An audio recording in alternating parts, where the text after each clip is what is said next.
ये टॉपिक ऐसा है जिसके बारे में कोई बात ही नहीं करता है, ठीक है। रिज्यूमे बहुत मैटर करता है एक सीएस के बच्चे के लिए।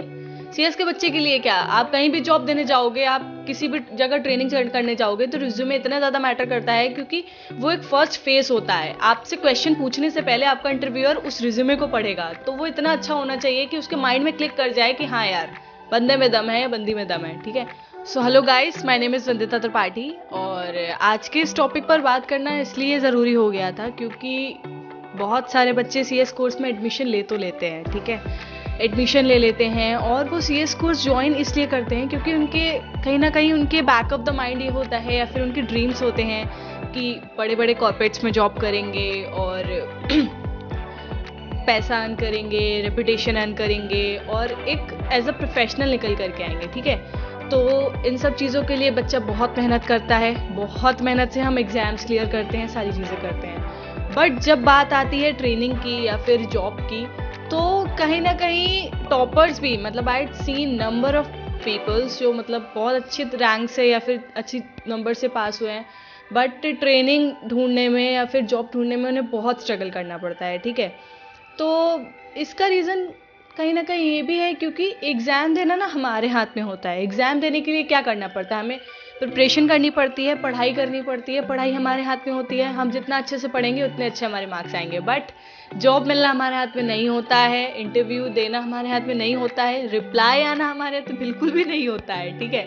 इंटरव्यू बहुत सारे बच्चे दे लेते हैं लेकिन कंपनीज रिप्लाई नहीं करती हैं या फिर जो एचआर मैनेजर्स हैं वो रिप्लाई नहीं करते, तो बहुत डिमोटिवेशन फील होता है। मतलब मैं इस फेज से गुजरी हूँ इसलिए मैं समझ सकती हूँ कि क्या फील होता है उस टाइम पे, कितना इम्पेशेंट हो जाते हैं हम लोग, ठीक है। तो इसलिए इस टॉपिक पे बात करना ज़रूरी था। सबसे ज़्यादा जो बच्चे स्ट्रगल करते हैं वो ये स्ट्रगल करते हैं कि हमने मैम अप्लाई तो कर दिया कंपनीज़ में, ठीक है, हमने आर्टिकलशिप के लिए, जॉब के लिए अप्लाई तो कर दिया, बट सामने वाली कंपनी से रिवर्ट ही नहीं आ रहा। हमने अपना रिज्यूमे तो सेंड कर दिया बट सामने वाली कंपनी से रिवर्ट ही नहीं आ रहा, या इंटरव्यू हो गया फिर उनका कोई रिप्लाई नहीं आ रहा, फीडबैक नहीं आ रहा। ऐसे टाइम पे ना बहुत अजीब सा फील होता है। मतलब मैं टोटली समझ सकती हूँ आप सबको कैसा फील होता है, खासकर इस टाइम पे जब हमको रिप्लाई नहीं आता वगैरह वगैरह, ठीक है। तो चलिए फटाफट से वीडियो में आगे बढ़ते हैं। बट वीडियो में आगे बढ़ने से पहले प्लीज़, आप लोग भूल जाते हो, मुझे पता है, लाइक शेयर एंड सब्सक्राइब करना भूल जाते हो, तो प्लीज़ वो कर दीजिएगा ताकि मुझे भी मोटिवेशन मिलता रहे आगे आने वाली वीडियोस को बनाने में। एंड वीडियो को लास्ट तक देखिएगा, बहुत अच्छी 4-5 टिप्स मैंने बहुत अच्छे से मतलब माइंड लगा करके सोच के आप लोगों के लिए निकाल लिया है, जिसको अगर आप ध्यान में रखेंगे तो आपका रिज्यूमे इतना अच्छा बनेगा कि कंपनीज का ध्यान उस पर जाएगा ही जाएगा। ध्यान जाएगा तो रिप्लाई आएगा, रिप्लाई आएगा तो इंटरव्यू जैसे ही शेड्यूल होगा, आपका इंटरव्यू क्लियर हो गया तो बिल्कुल आपको ट्रेनिंग और जॉब मिलने की चांसेस बिल्कुल बढ़ जाएंगे, ठीक है। तो चलिए शुरू करते हैं। So let's begin it. Tip number 1 जो है वो है make it as crisp as much as possible. जितना क्रिस्प आप अपने रिज्यूमे को बनाएंगे ना, उतना ही ज़्यादा वो आई कैची लगेगा। कुछ लोग क्या करते हैं, 4 पेजेस का रिज्यूमे बना देते हैं, ठीक है, जिसमें वो सब कुछ लिख देते हैं, स्कूल से लेकर के अभी तक उन्होंने जो जो किया वो सब कुछ लिख देते हैं। वो नहीं करना है आपको। 1 पेज या मैक्सिमम बहुत ज़्यादा तो 2 पेज का रिज्यूमे इनफ होता है, इससे ज़्यादा पेज का रिज्यूमे नहीं होना चाहिए, ठीक है। और कुछ लोग क्या करते हैं, उसमें मल्टीपल कलर्स डाल देते हैं, पिंक कलर का रिज्यूमे बना रहे हैं कुछ लोग, ठीक है। ऐसे नहीं होता है गाइज, आपको बहुत ही प्रोफेशनल कलर्स उसमें यूज़ करने हैं। जो प्रिस्क्राइब्ड होता है वो तो ब्लैक एंड वाइट ही होता है, लेकिन आप चाहते हो तो आप उसमें डार्क ब्लू कलर या फिर ऐसे जो प्रोफेशनल कलर्स हैं, वैसे तो ब्लैक ही बनाना चाहिए, बट ब्लू जैसे ये वाले कलर्स हैं आप इनका भी बना सकते हो। पिंक, रेड, इन सब कलर्स का रिज्यूमे कोई नहीं बनाएगा, ये वाले सारी चीज़ें गलत होती हैं। अब बात आती है टिप नंबर 2 की, कि बहुत सारे बच्चे इसमें कंफ्यूज होते हैं कि मैम हम सबसे पहले क्या दिखाएं, हम अपनी एजुकेशनल क्वालिफिकेशन दिखाएं कि प्रोफेशनल क्वालिफिकेशन दिखाएं, क्या दिखाएं, कि हॉबीज़ दिखाएं, क्या दिखाएं, ठीक है। तो सबसे पहले आप ये चीज़ का ध्यान रखिएगा कि आपको सबसे पहले अपनी एजुकेशनल क्वालिफिकेशन दिखानी है। दैट इज़ आपने स्कूलिंग, आपने 10th 12th बीकॉम जो भी किया है वो कहाँ से क्या किया है, ठीक है। फिर आपको प्रोफेशनल क्वालिफिकेशन दिखानी है, फिर आपको आपकी हॉबीज़ वगैरह जो भी हैं वो दिखानी है, ठीक है। तो हमें क्या करना है, हमें रिवर्स ऑर्डर में चलना है, ठीक है। अब एजुकेशनल क्वालिफिकेशन में बहुत सारे बच्चे ये कंफ्यूज रहते हैं कि पहले रीसेंट वाला दिखाएं या सबसे पहले पुराना वाला दिखाएं। तो सबसे पहले हमें अपना रीसेंट वाला दिखाना है, ठीक है। जैसे फॉर एग्जांपल आपने 10th किया, 12th किया, बीकॉम किया, तो सबसे पहले बीकॉम दिखाएंगे, देन इसके बाद 12th दिखाएंगे, देन इसके बाद 10th दिखाएंगे। अब आते हैं प्रोफेशनल क्वालिफिकेशन पे। प्रोफेशनल क्वालिफिकेशन में बहुत सारे बच्चे कंफ्यूज रहते हैं, पहले क्या फाउंडेशन, प्रोफेशनल क्या दिखाएं। तो सबसे पहले अगर आपने प्रोफेशनल क्लियर किया हुआ है, प्रोफेशनल दिखाएंगे, एग्जीक्यूटिव दिखाएंगे, देन फाउंडेशन या फिर CSEE जो भी आपने किया है वो दिखाएंगे, ठीक है। तो रीसेंट से पास्ट पे आना है आपको, पास्ट से रीसेंट पे नहीं जाना है, ये चीज़ ध्यान रखिएगा। ये बहुत सारे बच्चे गलती करते हैं कि पहले पुराना दिखाने लगते हैं कि 10th में क्या पढ़ा वहाँ से लेके आते हैं। नहीं, आपको क्या करना है, रिसेंट से पुराने पे जाना है। जो ट्रेनर है आपको, उसका आपके पास से कोई लेना देना नहीं, आपने प्रेजेंट में क्या किया उससे आपका लेना देना है, ठीक है। तो ये बच्चे ध्यान रखिएगा, ठीक है। टिप नंबर 3 जो मैं आपको बताना चाहूँगी, ठीक है, बहुत सारे बच्चों को नहीं पता है, पर ICSI ने भी अपने कुछ रिज्यूमे के टेम्पलेट्स जो हैं वो प्रिस्क्राइब करके रखे हैं। आप ICSI की साइट पे जाएंगे, icsi.edu.login करके है साइट, ठीक है।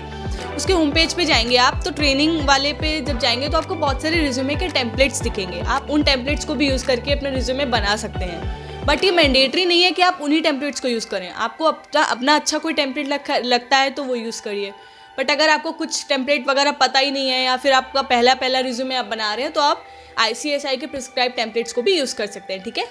अब जो चौथी बहुत मोस्ट इम्पॉर्टेंट टिप जो बहुत सारे बच्चे गलती करते हैं वो ये है कि रिज्यूमे में फॉल्स चीज़ें लिखना, ठीक है। आप बहुत ध्यान से अपने रिज्यूमे में चीज़ों को लिखिएगा, क्योंकि आपका ट्रेनर जो भी आपका इंटरव्यूअर है वो आपसे क्वेश्चन पूछ सकता है कि आपने ये क्या लिखा, इसका प्रूफ दीजिए, ठीक है। प्रूफ भी आपको देना पड़ सकता है, ठीक है।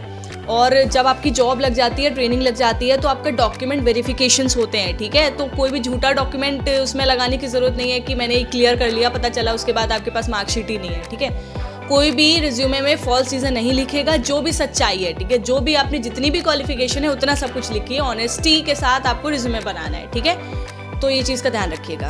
बिल्कुल ऐसा नहीं है कि पता चला AIR आई नहीं, उसमें लिख दिया कि ये अचीव्ड AIR, और ऐसे नहीं करना है, ठीक है। जो भी सच चीज़ें हैं वो आपको सारा अपने रिज्यूमे में लिख देना है। एक पेज के रिज्यूमे है यार, उसमें कितना कुछ लिख दोगे आप, ठीक है। तो ये ध्यान रखिए। 5वीं चीज़ मैं आपको बताने वाली हूँ ना, ये सच में ये बातें आपको कोई नहीं बताएगा। ये 5वीं चीज़ जो बच्चे बहुत सारी गलती करते हैं, ठीक है, वो है रिज्यूमे तो बहुत सुंदर बहुत अच्छा बना लेते हैं, लेकिन जो ईमेल की बॉडी होती है, ठीक है। आप किसी भी इंटरव्यूअर को, किसी भी कंपनी या किसी भी फर्म को ईमेल जब सेंड करते हो तो सिर्फ रिज्यूमे तो सेंड नहीं करते हो। ईमेल की एक बॉडी होती है, ठीक है। सब्जेक्ट होता है, पहले तो सेंडर होता है, फिर रिसीवर होता है, ठीक है। फिर एक ईमेल की बॉडी, 2 में आप सेंडर का नाम लिखते हो, CC में आप जिसका भी नाम लिखते हो, ठीक है। फिर ईमेल का एक सैल्यूटेशन होता है, फिर नीचे आप रिज्यूमे अपना अटैच करते हो। उस बॉडी में क्या लिख रहे हो उस चीज़ का बिल्कुल ध्यान रखिएगा। उसमें जो भी लिखो आप वो सही लिखिएगा, क्योंकि कोई भी इंटरव्यूअर सबसे पहले आपका रिज्यूमे खोल के नहीं देखेगा। बहुत सारे इंटरव्यूअर उस बॉडी को भी पढ़ते हैं। मेरे साथ ऐसा हुआ है, मैंने एक बहुत ही रेप्यूटेड कंपनी में इंटरव्यू दिया था। उन्होंने मेरा सिलेक्ट तो कर लिया, बट उस बॉडी में कुछ गलतियाँ हो गई थी। मैंने उनको शायद पुराना कॉपी पेस्ट करके भेज दिया था, तो उन्होंने मेरे से उस पर क्वेश्चन पूछ लिया था कि आपने ऐसा क्यों लिखा। तो बहुत सारे इंटरव्यूअर उस बॉडी को भी पढ़ते हैं। तो आप गूगल करिए या फिर कहीं से भी उसको जितना अच्छे से अच्छा बना सकते हैं ना, उतना अच्छे से अच्छा बना के रखिए, ठीक है। कोई भी ग्लिच आपको अपनी तरफ से नहीं छोड़ना है जिससे आपका मेल पीछे रह जाए और किसी आपके कंपेनियन का मेल आगे रह जाए, क्योंकि उसके मेल में सारी अच्छी अच्छी चीज़ें हों, ठीक है।